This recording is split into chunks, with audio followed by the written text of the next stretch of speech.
Motivation. Welcome, my midday warriors. Thank you for joining me today. Let me start off right off the bat by apologizing about yesterday. I was informed that the feed did not go live and there was people waiting because there was a reminder set. And I did have some technical difficulties yesterday, but I did wind up going live around 12:50. But I did not know it didn't go live on YouTube. It's live on Facebook, I believe. But it's there if you want to go back and watch it because maybe you weren't able to because you were waiting and you're like, oh, well, she's not coming on today. But it is there if you want to go back and watch it. Yesterday, we talked about how social media influences our mental health. So you do go back and watch that because it's really important information on there for, especially for parents regarding children's social media, as well as for adults. But today, we're talking about how social media influences relationships. You and everyone else in the world probably know some way social media is affecting relationships. It's not just intimate partner relationships, parent-child relationships, employer-employee relationships, any kind of relationship you can think of, friendships. Social media has some sort of influence. So it's so important. That's why I wanted to talk about it today. And especially those people who are in a relationship, a couple relationship, and a marriage, a long-term relationship, or even short-term, how social media influences relationships. So have some important nuggets to share with you today. But first, we're going to get started with thank you for joining me. It is Tuesday, April the 12th, 2022, and it's a great day to be alive on this Tuesday, April 12th, 2022. And again, thank you for joining me. You are watching Full Life Communications on Facebook and on YouTube. Please subscribe to the YouTube channel. Click the notification bell, share the feed, and make comments and ask questions. And or if you're on Facebook, please like the page, Full Life Communications, and share the feed. One caveat, if you share the feed, and please do, if someone watches the show from your page and they put a question or comment up, I can't see it. If you want me to see your questions or comments, you have to go to my page, Full Life Communications, on YouTube or on Facebook, and then I will see your comments or questions on the feed. And I want to get to your comments and questions and highlight them, as well as answer any questions that I might be able to answer. And I appreciate everyone who watches live and who watches on the replay. Thank you so much. You're helping me to grow my channel, grow my social media presence, and to grow my business. I truly appreciate it. And we're all in this together. That's what Midday Motivation is about, us motivating one another. We're all on this journey together, and we want to be present in the present day moment to get the best out of today, as well as grow into our next the best we can. And how do we do that? We do that by working on ourselves, intentionally doing that self-reflection, assessment, and reassessment constantly. And so we can give into ourselves by investing in ourselves. And watching the show invests in you, because I give you tidbits as a therapist. I'm not your therapist, but I am a therapist, and I know how to help people to reflect and to work on their challenging areas so they can get to where they say they want to go in life. And don't we want to be as whole as we can be? We'll never be 100%, but we can strive to be better today than yesterday and better tomorrow than today. So Midday Motivation helps us to do that by learning some tips to overcome some of the struggles that we're dealing with and how to just navigate through life. Because life is challenging. Let's just be real. Life is going to happen to us regardless. It's going to throw us curveballs, things that we didn't expect, and some things that we cause on our own. It's all of that and more. And so dealing with the challenging times, we do it here together on Life with Sharon, Midday Motivation. And we don't judge, we don't blame, we just look at the issue. How can we move forward from there? So let's get into how social media affects relationships. I see a couple of people who are watching. Kiana, thank you so much for watching. Good afternoon, Kiana. Yes. Thank you. Kiana is one of my #1 viewers. Thank you so much for watching, Kiana. And if you're watching, I can't shout you out because I don't know if you're watching. I just see numbers. So please share something. You can just say hello and I will shout you out. So let's talk about these relationships and how social media has had such an influence on relationships. So I do couples counseling. I do individual and group counseling, couples counseling, children, youth, adults, the whole gamut. So I cannot tell you how many couples, I've seen more couples than not, where social media is a negative influence in their relationship. Now, I say social media is a negative influence. However, the issue truly becomes when you bottom line it. social media can't do to you what you don't allow it to do to you, right? When we put boundaries on ourselves by how much social media, how much time we spend on social media, what we actually do on social media, what we actually view on social media, now we are taking control of social media rather than social media controlling us. But what I'm finding is social media is controlling a lot of people, individuals, and in relationships. So that being said, a lot of arguments in relationships when I get, couples in counseling, a lot of arguments about he or she spends too much time on social media and not enough time, with me or in our family. And it's not so much the person is so much needing of attention, but social media is like the third party in a relationship because it's so prevalent. We have a device in our hands that we have access to the entire world, literally in our hands. And that's very enticing. And so for me to put those boundaries on myself to not do it or limit my time, it's challenging, not impossible, but it's challenging because there's such a draw. There's a psychology behind social media that attracts you to it. You might even want to look up the psychology behind social media. When people have put these platforms together, they have people who are in that world who understand what is going to draw people to this platform for hours at a time. It doesn't happen by happenstance. There's a psychology behind it, and they use it when they create the platform, and it's constantly being used to draw your attention because that's what makes them money. If you're not on social media, they wouldn't be making money off of it. So they're constantly doing things to keep your attention so they can keep making money, and it sucks you in. It really does. So as adults, we have to take the responsibility to say, hey, wait a minute. This is too much. I need to put boundaries on myself, boundaries on my children, boundaries on my relationship, me and my a partner. We need to talk about how this is impacting our relationship and how we want to move forward if we want things to look different. Because the bottom line is, it's not going to be different unless you do something different. It's not going to just happen by osmosis. It doesn't work like that.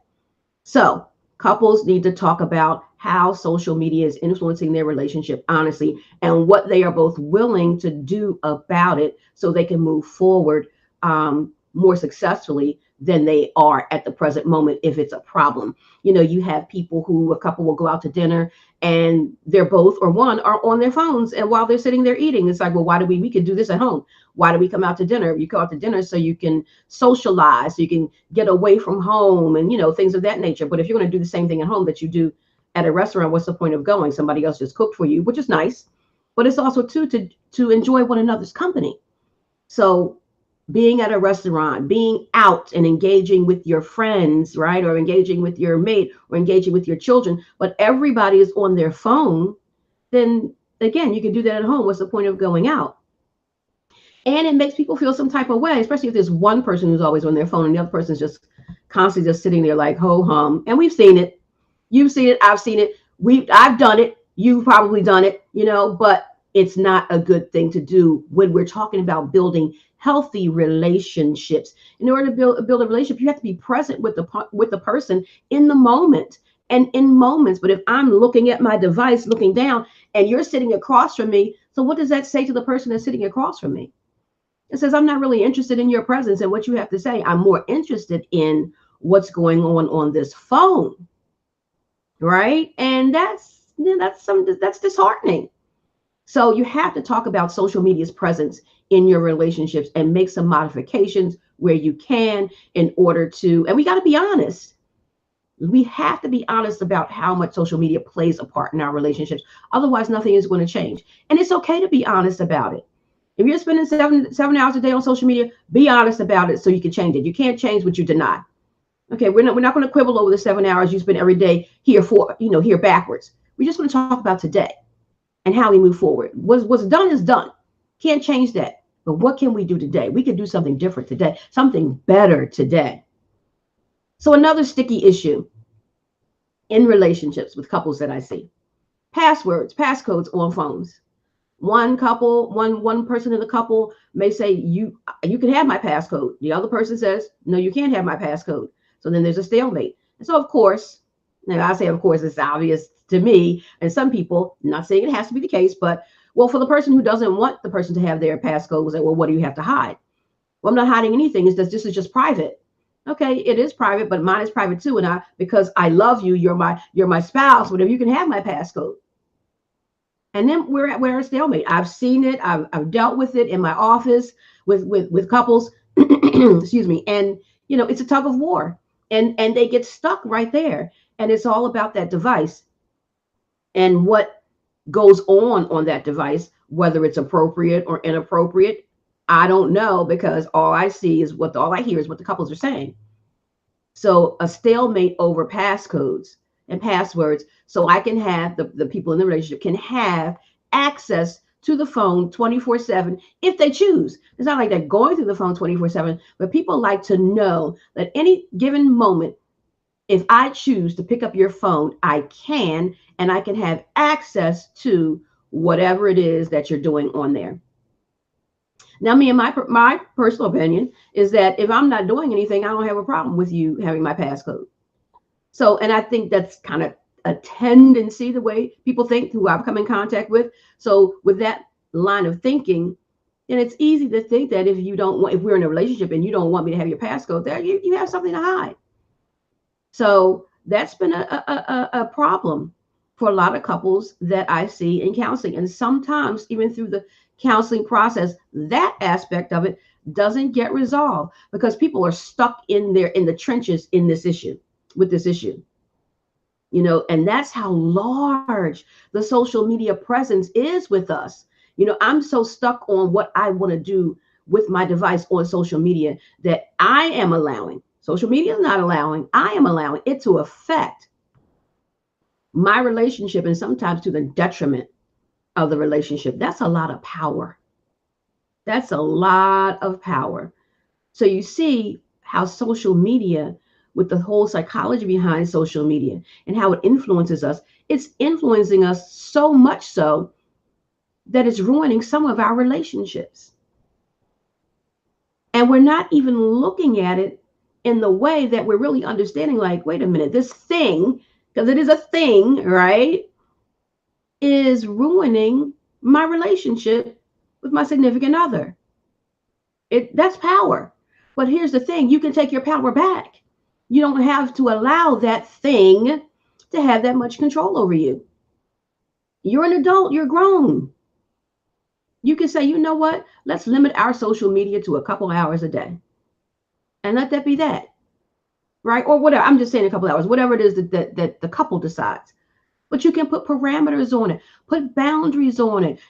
Boundaries is like a bad word to us, not just in this way, in many ways. We don't want to put boundaries on ourselves. We just want to do anything we want to do regardless, and you need to like it. That's not how a relationship works. And a person who is single can do that. A person who is single can live selfishly, and selfishly in a good way, because they don't have to be concerned about what another person thinks about what they do, how they do, and where they do it. But in a relationship is supposed to be selfless, not selfish. But if you're stuck in your position, in the trench of your position, that no, this is how I'm going to do it, that's an I mentality and not a we mentality. And relationships are supposed to be a we mentality. So you really have to look at what you're doing and how you are contributing to the relationship in its present state, and if it's moving forward in a healthy way, or if it's moving forward backwards in an unhealthy way because of how I am operating as an individual on a team. The relationship is a team. So you have to operate like a team. It's not about you, it's about us. And when we get stuck with social media saying, well, I want to do it this way and I want to spend this much time and it's not a problem, but your mate is saying it is a problem. Well, if it's a problem to your mate, then it's a problem.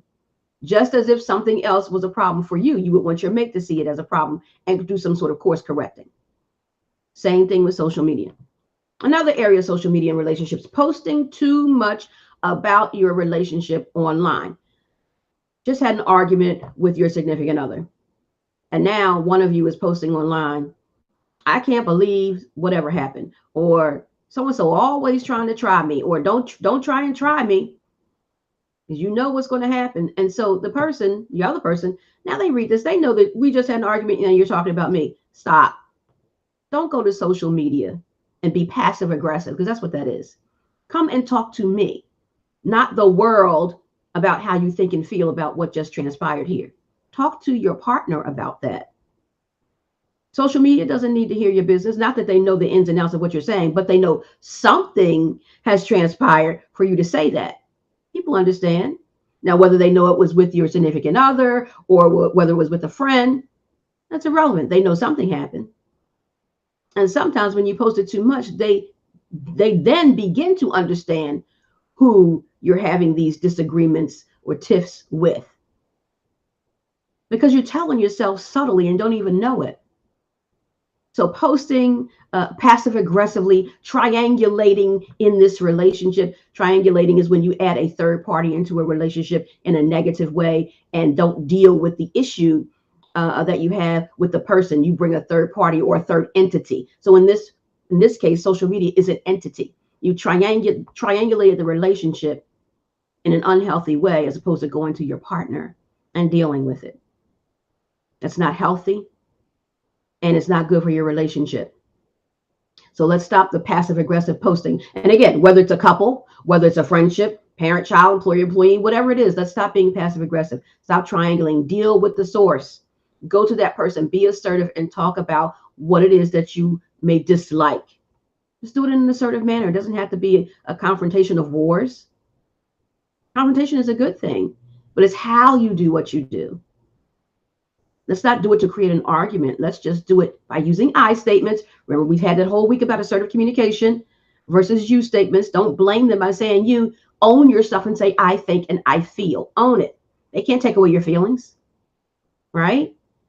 So let's handle things more assertively rather than passive aggressively when we find ourselves posting on social media.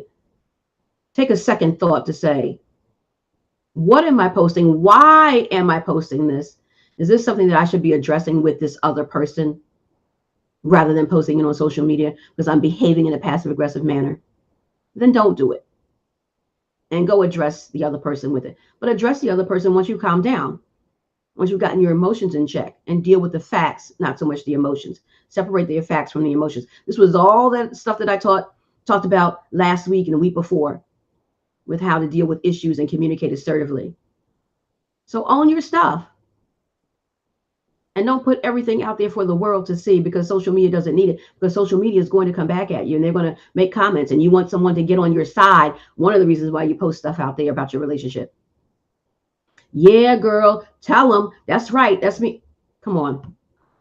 But then there's going to be other people who are going to have the opposite opinion. But once you put it out there, social media is social. So people are now, once you make something public, you've given them the right to comment. Whether you like their comment or not, you've given them the right to comment.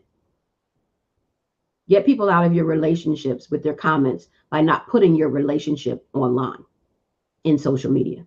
So, now, moving on. We want to be able to talk about what's going on in the workplace and with our employers and employees regarding social media, because those are relationships too.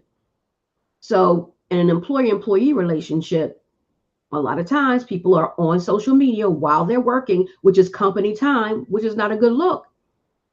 And doing that too much can get you fired, right? And doing all types of business, and not so much that you have a business or you could have a business, but other business other than the workplace business that you're getting paid to do. You're doing something else. You're on social media, talking, socializing, doing all this other stuff and not getting your work done. So that's souring your relationship with your employer when your employer finds this out, and especially if it's ongoing. Your employer tells you not to do it, you stop doing, okay, we're not having any issue in our relationship because you heeded my advice, and I appreciate that. We all make mistakes. Not that it was a mistake, you knew what you were doing, but you understand what I'm saying. But if it's a pattern and the boss has already told you to not do this, you're setting yourself up to be fired and putting that relationship with that boss in jeopardy if you had a cool relationship. So let's be mindful. Then we talk about parents and children. Children wanting to be on social media, 24/7, 365, and sneaking to be on social media at night and not obeying parents with what it is that the parameters that and boundaries that parents are trying to put on children with social media and their phones. A lot of parents are giving their children phones too soon. children aren't emotionally mature enough to handle having the world at their fingertips. Adults aren't even emotionally mature enough to handle that. But this is how we're living right now. So social media can hinder the relationship between the parents and children because of the children wanting to be on, the young people wanting to be on social media all the time, and therefore they're being disobedient to you, and so that's hindering the relationship. And so now you have to punish and take the phone away or however you deal with it. But everything that comes in between the relationship that has a negative outcome, meaning the disobedience of the child because the parent is trying to put the parameters on it that the child's not is bucking up against, well, that's hindering our relationship. And that's not to say we have a bad relationship, but that's just something that is a constant challenge between the parent and the child. So be mindful how old your child is before you give them a phone, which is still going to be an issue because all their friends are going to have a phone, and mom, dad, all their friends, but you can't do what just because friends have something, because parents have parented their children a certain way. You're in control of your home, and you decide what's healthy and unhealthy for your child and make a decision from there. But let's not allow social media, these devices, to hinder our relationships to the point where it's to the detriment of the relationship. And now there's arguing and in some cases fighting. Let's not do that. Let's sit down and have healthy conversations, parents, with your children about why it is that you put these parameters on them. They need to know why. And they're still going to want to do it regardless because that's, the nature of youth. But help them to understand the dangers of social media and that they're so young and they don't understand some things, and you're trying to keep them safe because safety is the number one concern. And then put the appropriate boundaries on them.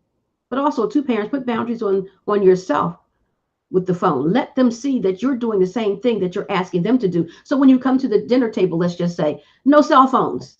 But if everybody's on their cell phones, and you're trying to tell your child not to use a cell phone, but you're doing the same thing.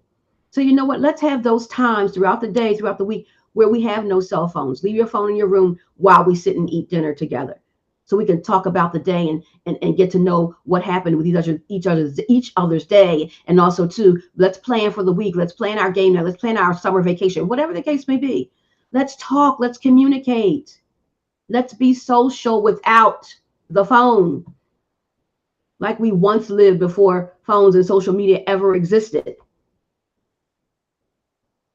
We can do it. We just have to get back to basics. And there's obviously some young people who were born in such an age where phones always existed. Social media always existed. So they don't know any different. It takes the parent to teach them something different. And a lot of times, people have done this research where they've gone 30, 60, even longer times without phones, young people and families. And of course, initially it was like torture, right? And but after a while, when the young people said, you know what, I like this. My brain feels less cluttered. I'm actually getting to know my family. I'm learning things about my family that I didn't even know. And we live under the same roof. Yes, because we're always on our phones and we're not paying attention to one another.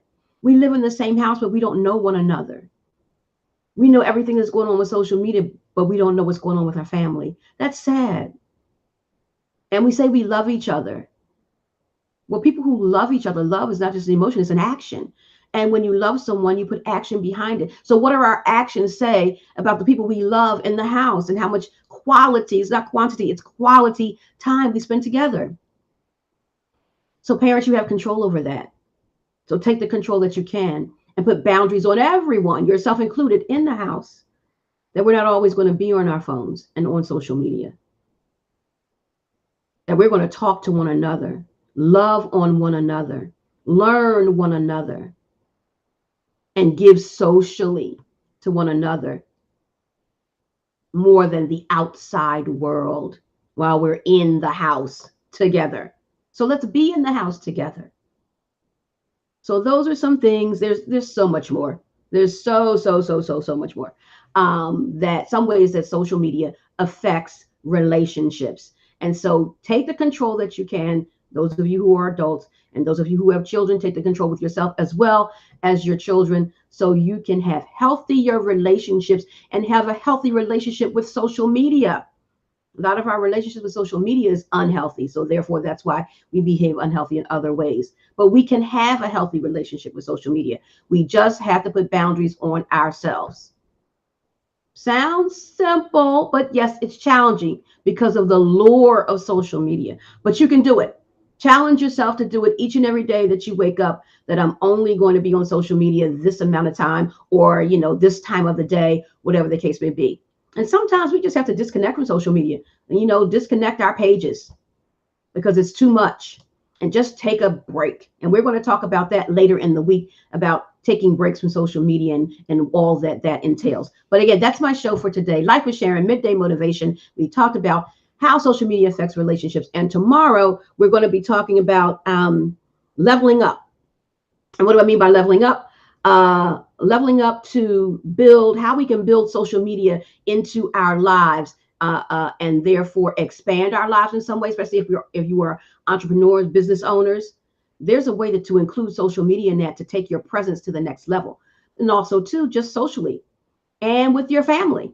So we're going to talk about how we can use social media to our advantage, not disadvantage in these unhealthy ways that I've been talking about, but how we can use it to our advantage and level up in all these types of ways. So thank you again for joining me. Thank you, Kiana, for joining me. And those of you who didn't say anything, thank you for watching. Those who watch on the replay, thank you so much. I hope this was helpful. I love you guys. Have a great Tuesday.